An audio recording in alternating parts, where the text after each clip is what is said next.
Once you make sure that all the prerequisites are in place, it's easy to set up log shipping.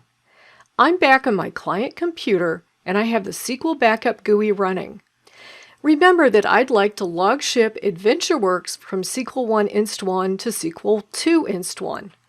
One thing that I didn't mention before is that you absolutely cannot have any other job running transaction log backups on the source database. This will break the transaction log chain and log shipping will not be successful. Keep this in mind if you have a transaction log backup, either specifying this database or using the wildcard. If you're using the wildcard, you can add exceptions to keep this database from getting transaction log backups outside of log shipping. I'll start by clicking the log shipping icon to launch the wizard. First, select the source server and database. Since I had them selected in the server pane, they are filled in by default. Now to select the destination server, I will choose SQL 2 Inst 1 from the list. Notice that the only servers to choose from are those that I have registered in SQL Backup. The next question is really important.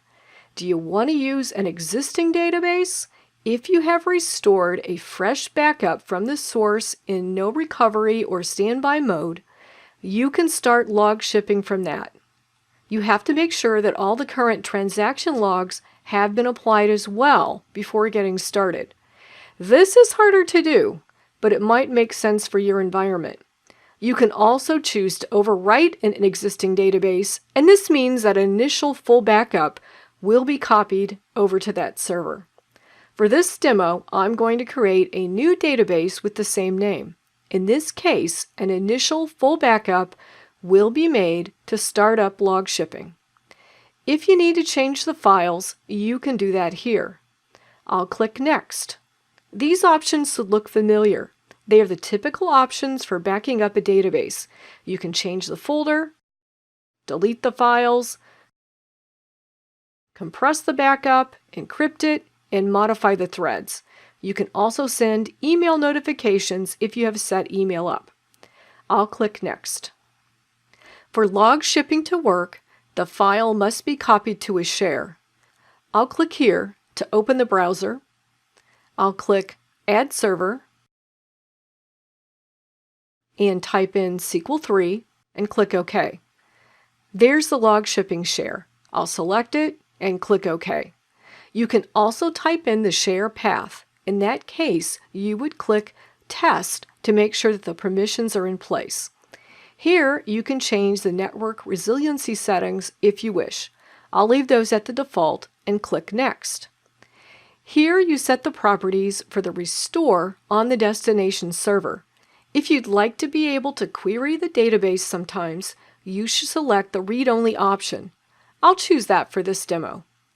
Once the restore has taken place, the files will be moved from the share to the local backup folder. You can change that location here.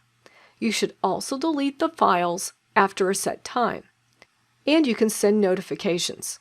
I'll click Next. Here you set up the schedule. By default, the transaction log backups will run every 15 minutes, and then 2 minutes later, a restore job will run. That means that the standby database will always be about 17 minutes behind the production database. I'll leave this at the default and click Next. On this screen, review all the settings, then click Finish to kick it off. The first step is performing a full backup, which is copied to the share. It'll take a few minutes, so I'm cutting out some of that time from this video.